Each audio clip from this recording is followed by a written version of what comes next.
नमस्कार, स्वागत है आप सभी का न्यूज इंडिया पर। आपके साथ मैं हूं आंचल कादियान। शुरुआत करेंगे बड़ी अपडेट के साथ। हरियाणा के नूंह में निकाली ब्रजमंडल यात्रा। कर्फ्यू जैसे हालात नजर आए हैं जब यात्रा निकाली जा रही थी।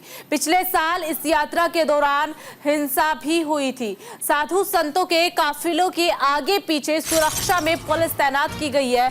हिंसा की आशंका के चलते इंटरनेट भी बंद कर दिया गया है। 6 बजे तक का समय बताया जा रहा है कि 6 बजे तक इंटरनेट बंद रहेगा नूंह में। इसके अलावा श्रद्धालुओं ने नलहेड़वर महादेव मंदिर में जलाभिषेक भी किया है। साधु संतों के काफिले के आगे और पीछे दोनों ही तरफ सुरक्षा के लिहाज से पुलिस बल तैनात किया गया।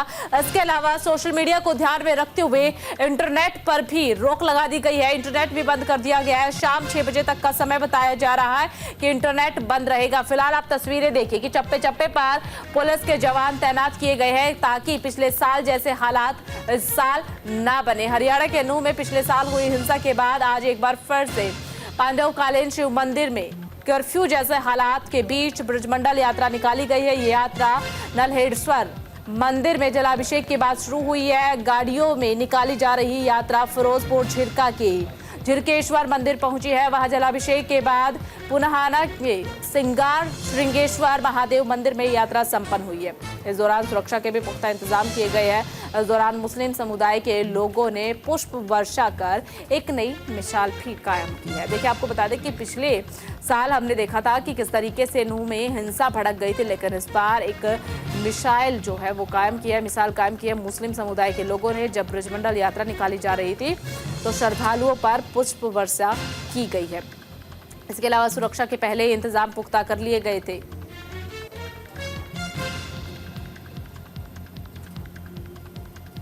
जिन्होंने हमारे यहाँ हिंदू मुस्लिम एकता का परिचय दिया है और ऐसे ही आगे भी बहुत से बेचारे हमारे साथी मुसलमान हिंदुओं का स्वागत करने के लिए आगे भी जल अभिषेक यात्रा का भी स्वागत करेंगे और मैं इन सभी का धन्यवाद करता हूं। और आगे भी हम ये चाहते हैं ऐसे ही भाईचारा कायम रहे और जो पिछली बार उपद्रव हुआ था उसको अब सुधारने का काम किया हमारे मेवात भाइयों का मैं धन्यवाद करता हूं बार बार तहे दिल से। देखिए, जिस तरह आपको ज्ञात है कि आज सावन का पहला सोमवार है, तो इसी को देखते हुए कि यहाँ हर्षोल्लास से आप लोग शिवालय में जल चढ़ा रहे हैं और इसी को नूंह में ही आज एक जल अभिषेक यात्रा का भी आयोजन किया गया जा रहा है। इस संबंध में यहाँ से बहुत से लोग जा रहे हैं और उसी की सुरक्षा को देखते हुए इस पूरे शहर में 38 के आसपास नाके लगाए हैं और आप जबरदस्त चेकिंग की जा रही है ताकि कोई अप्रिय घटना ना घट सके। और ये सिर्फ आम रूटीन चेकिंग है त्योहारों को देखते हुए, क्योंकि आगे भविष्य में आने वाले दिनों में कावड़ यात्रा भी आने वाली है। उस संबंध में भी लोगों को समझा रहे हैं कि जो त्यौहार हमारे हैं सब मिलजुल के मनाएं इसको। इसी की दृष्टि से ये सुरक्षा अंजाम किए गए हैं। आज पहला सोमवार है सावन का और ये बड़े दुर्लभ से बनना है कि 5 सोमवार पड़ रहे हैं सावन के महीने में। पहला सोमवार से ही शुरू हो रहा है, तो इसमें भक्तों का जो आप देख भी सकते हैं यहाँ पे सुबह से ही 5 बजे से ही भक्त आने शुरू हो गए हैं और जलाभिषेक रुद्राभिषेक कर रहे हैं, स्नान करा रहे हैं भोले जी का। और बहुत से उन्होंने व्रत भी रखे हुए हैं ताकि भोले जी उन्हीं की मनोकामना पूर्ण करें। ये पंचवटी धाम है, या पुराने महादेव समय से यहाँ पे हनुमान जी पूजित है, यहाँ पे राम जी भी पूजित है। पंचवटी धाम बहुत पुराना है। यहाँ सब भक्तों के अपने अपने देखो भोले जी के पंचामृत स्नान करते, दूध दही चीनी और ये शहद करते, बेलपत्र धतूरे कनेर के फूल अगरबत्ती धूपबत्ती ये सब नैवेद्य पंचामृत से भोले जी को शिवलिंग को अर्पण करते हैं ताकि मनोकामना पूर्ण हो। तो हर साल की तरह इस साल भी नूंह में ब्रजमंडल यात्रा निकाली गई है। महाभारत काल के 3 शिवलिंग पर किया जाता है जलाभिषेक। नलहड़ शिव मंदिर से शुरू होने वाली यात्रा के लिए हरिद्वार से जल लेकर के आया जाता है। उसके बाद इस यात्रा की शुरुआत होती है। नलहड़ महादेव शिव मंदिर से शुरू होती है ब्रजमंडल शोभा यात्रा। उसके बाद पुनहाना के सिंगार श्रृंगेश्वर महादेव मंदिर में ये यात्रा संपन्न होती है। ब्रज शब्द जो है वो कृष्ण की भूमि है। ब्रज शब्द का जो अर्थ है उसका मतलब होता है कि कृष्ण की भूमि। यात्रा में शामिल युवाओं ने लगाए हैं जय श्री राम के नारे। इसके अलावा हर तरफ सिर्फ और सिर्फ नारों की गूंज सुनाई पड़ रही थी, लेकिन लेकिन इन सब के इत्र एक सबसे अच्छी और खास बात, मुस्लिम समुदाय के लोगों ने पुष्प वर्षा की है सभी श्रद्धालुओं पर। पिछला साल आपको याद होगा कि जब ब्रजमंडल यात्रा निकाली जा रही थी तो उस वक्त हिंसा इतनी बिगड़ गई थी, हिंसा इस कदर फैल गई थी कि लोगों का घरों से बाहर निकलना मुश्किल हो गया था। लगातार इंटरनेट पर रोक लगाई जा रही थी, हर तरफ गोलीबारी देखने को मिल रही थी। वो मंजर भी सभी को याद होगा। लेकिन इस साल जब यात्रा निकाली गई तो मुस्लिम समुदाय के लोगों ने पुष्प वर्षा की है। नल्हड़ महादेव मंदिर में लोगों ने जलाभिषेक भी किया है। तो भगवान कृष्ण और भगवान शिव से जुड़ा है ये ब्रजमंडल यात्रा।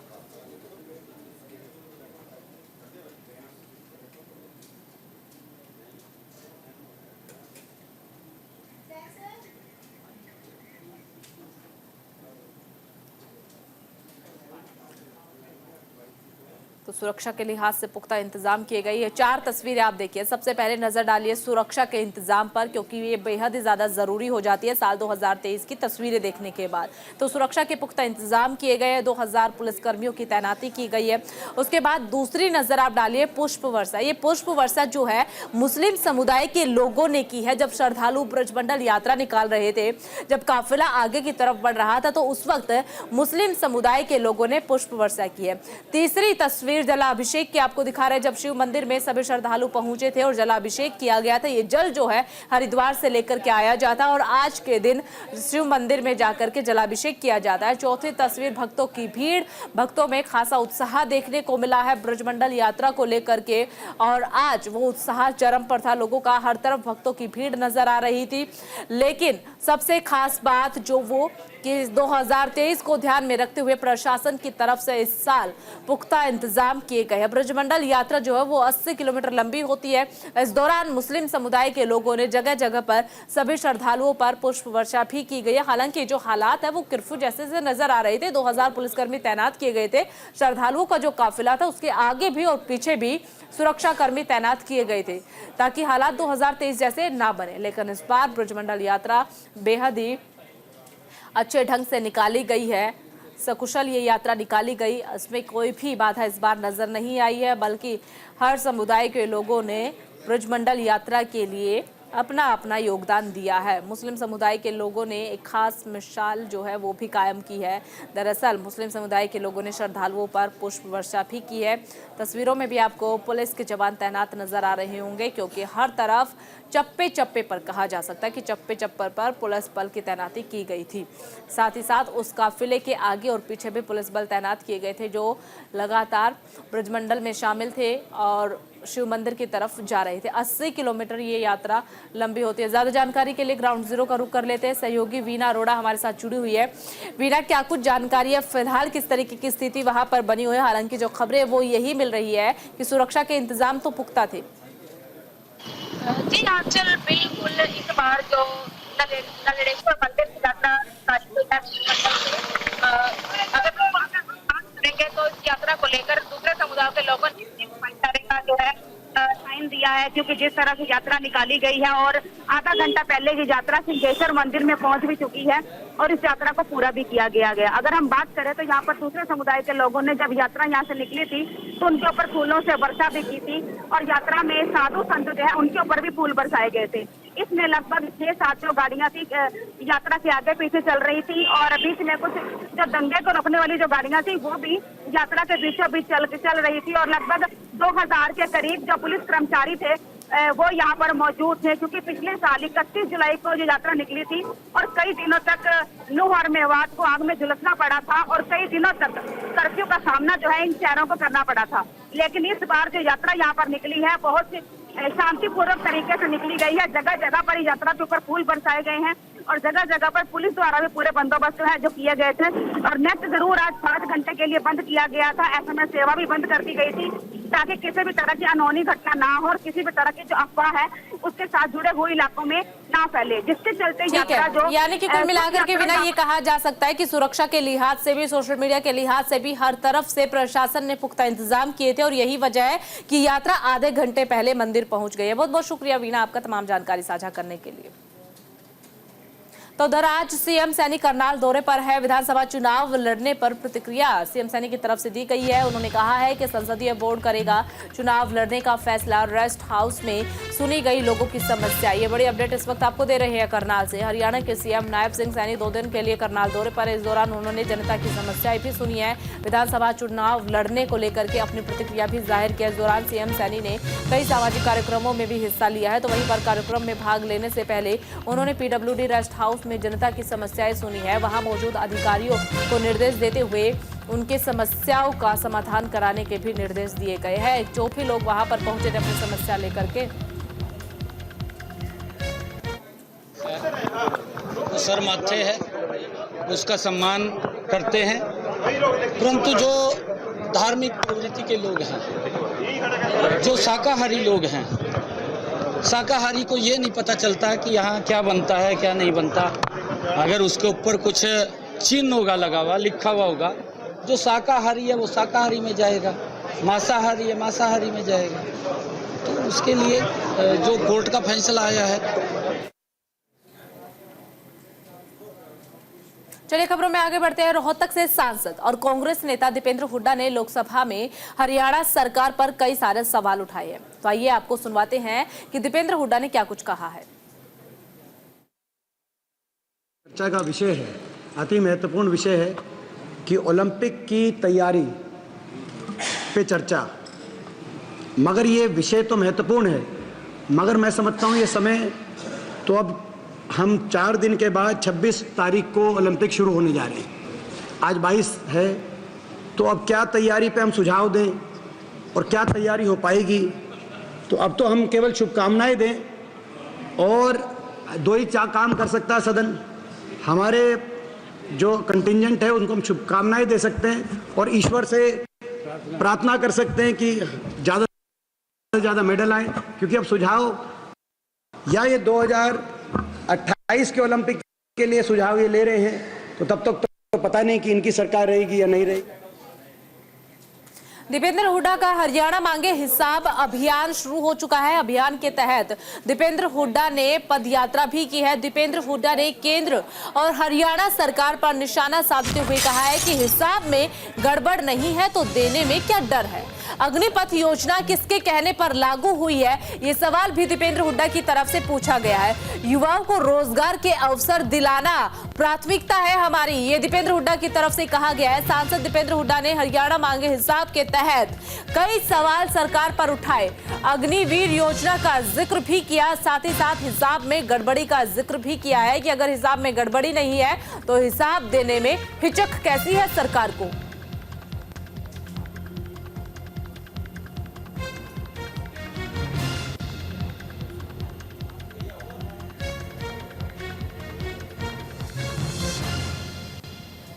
गौरवशाली हरियाणा प्रदेश बनाने के लिए जो बीड़ा उठाया है, जो संकल्प लिया है हमारे कांग्रेस पार्टी के युवा नेता ने, जो हरियाणा की जी गौरव है,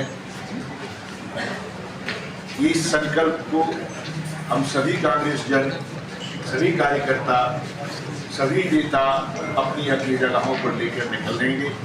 और मुझे यकीन है, हमने वादा भी किया, हमारे सब ये साथी बैठे हैं, जो यही साथी हैं जिन्होंने अपनी ताकत लगानी है और हम 9 की 9 सीट यहाँ से जीतकर हम दोबारा से हरियाणा प्रदेश की ताकत को और गुड़गांव की ताकत को और इसके मिलेनियम स्वरूप को वापस लेके आना चाहते हैं। भाजपा ने 10 दिनों में नहीं दिया। हरियाणा मांगे हिसाब और गुड़गांव भी मांगे हिसाब, बादशाहपुर मांगे हिसाब। आज गुड़गांव की सुरक्षा के लिए कौन जिम्मेदार है? आज आपने देखा होगा गुड़गांव की सफाई की व्यवस्था। मैं समझता हूं कि आज गुड़गांव जिसको मिलेनियम सिटी के रूप में कांग्रेस की पूर्ववर्ती सरकार, उद्धव सरकार के समय आगे लेके जाने की सोच के साथ।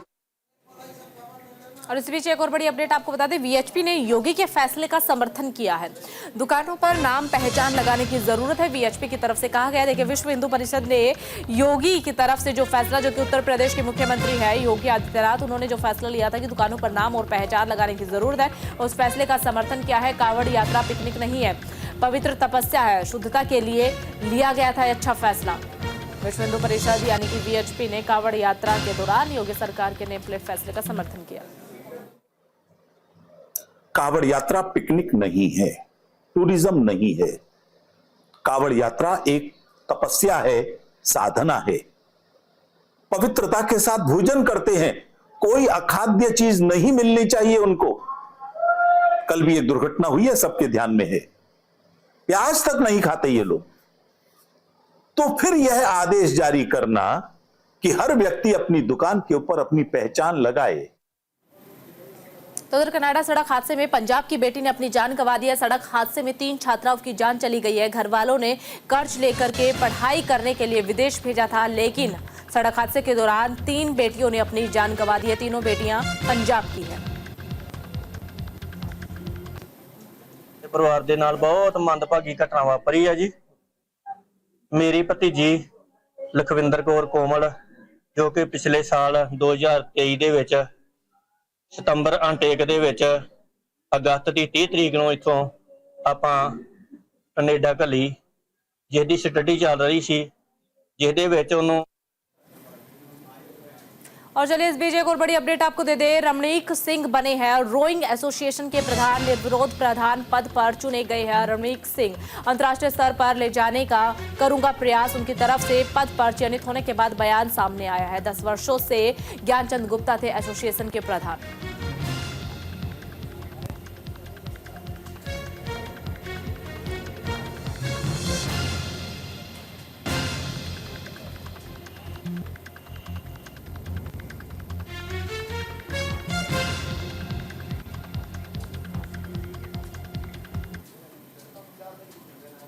और उधर सीआईए कालावली पुलिस टीम को बड़ी सफलता हाथ लगी है। आपको बता दें कि शहर के वार्ड नंबर 11 में शिवबाड़ी के नजदीक एक गोदाम से सीआईए टीम ने नशे के प्रयोग में होने वाली नशीली दवाइयों का जखीरा बरामद किया है। नशीली दवाइयां मिलने पर ड्रग्स विभाग को सूचना भी दी गई है। करीब 3 घंटे इंतजार के बाद डीसीओ केशव वशिष्ठ और सुनील कुमार मौके पर पहुंचे हैं। कानूनी कार्रवाई शुरू कर नशे का एक जो जखीरा है वो बरामद किया गया है। नशे के रूप में प्रयोग होने वाली 16,000 गोली, करीब 8,000 कैप्सूल बरामद किए गए। साहब दीप्ति गर्ग जी और डीएसपी साहब श्री राजीव गर्ग के दिशा निर्देश से और नशे के खिलाफ कार्रवाई की जा रही है।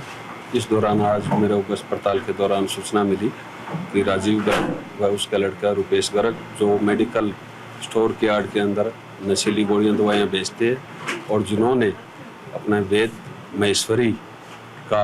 आज हमको पुलिस की तरफ से एक गुप्त सूचना मिली थी, जिसके आधार पे हमने कालावाली में एक ये गोदाम है, इस पर पुलिस ने जो रेड करी थी उसके आधार पे फिर कुछ दवाइयाँ पाई गई हैं, जिसकी हमने आगे विभागीय कार्रवाई करी है। ये दवाइयाँ लगभग इसमें टेपेंटाडोल हाइड्रोक्लोराइड टैबलेट है, वो तो लगभग उनकी जो संख्या है वो 16,000 टैबलेट के लगभग है। और प्रीकावलन कैप्सूल है 300 mg के, वो लगभग हमको 8,000 कैप्सूल लगभग मिले हैं। कुछ दिनों पहले एक समुद्री जहाज यूएई से यमन के लिए रवाना हुआ था, जिसके बाद जैसे ही वो ओमान के समुद्र क्षेत्र में पहुंचा तो जहाज वहां दुर्घटनाग्रस्त हो गया है। इसके चलते जहाज डूब गया है और हादसे में चालक दल के 16 सदस्य लापता बताए जा रहे हैं, जिनमें से अभी तक 6 लोग लापता है, जबकि बचाव कार्य चलाने के बावजूद 6 क्रू मेंबर अभी भी लापता बताए जा रहे हैं। इनमें से 4 भारतीय मूल के हैं और 4 में से 1 पठानकोट का रहने वाला है। 20 ਸਾਲ ਤੋਂ ਮਰਚੈਂਟ ਨੇਵੀ ਚ ਕੰਮ ਕਰ ਰਿਹਾ ਹੈ। 11 ਜੁਲਾਈ ਨੂੰ ਗਏ, ਠੀਕ ਠਾਕ ਸੀ, ਉਹਦੇ ਬਾਅਦ ਵਿੱਚ ਇਹਨਾਂ ਨੇ ਸੇਲ ਕੀਤੀ ਹੈ। ਸਾਨੂੰ ਨਿਊਜ਼ ਮਿਲੀ 14 ਤਰੀਕ ਰਾਤ ਨੂੰ ਕਿ ਉਹਨਾਂ ਦੇ ਸ਼ਿਪ ਪਲਟੀ ਹੋ ਗਿਆ।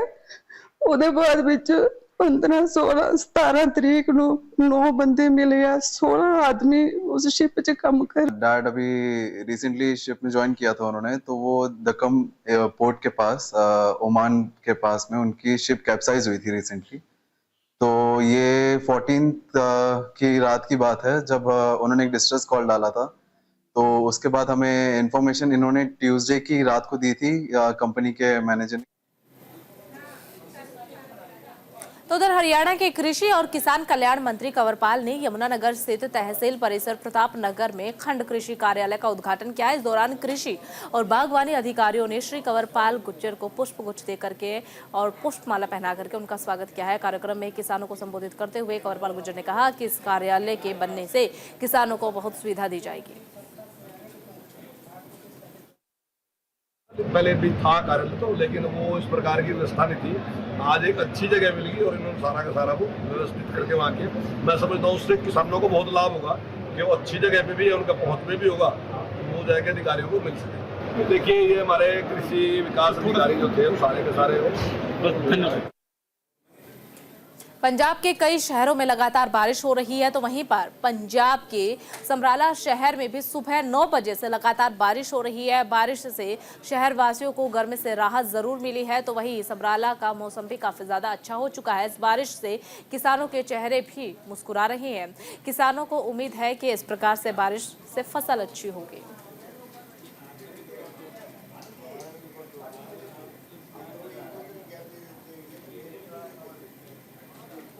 तो उधर मंत्री अमन अरोड़ा ने कई परियोजनाओं का शुभारंभ किया है। 29 गांव में 1.54 करोड़ लागत से कार्य शुरू किया गया है। साथ ही साथ बयान भी उनका सामने आया। कहा गया है कि नागरिकों को सभी बुनियादी जरूरतें पूरा कर रहा हूं।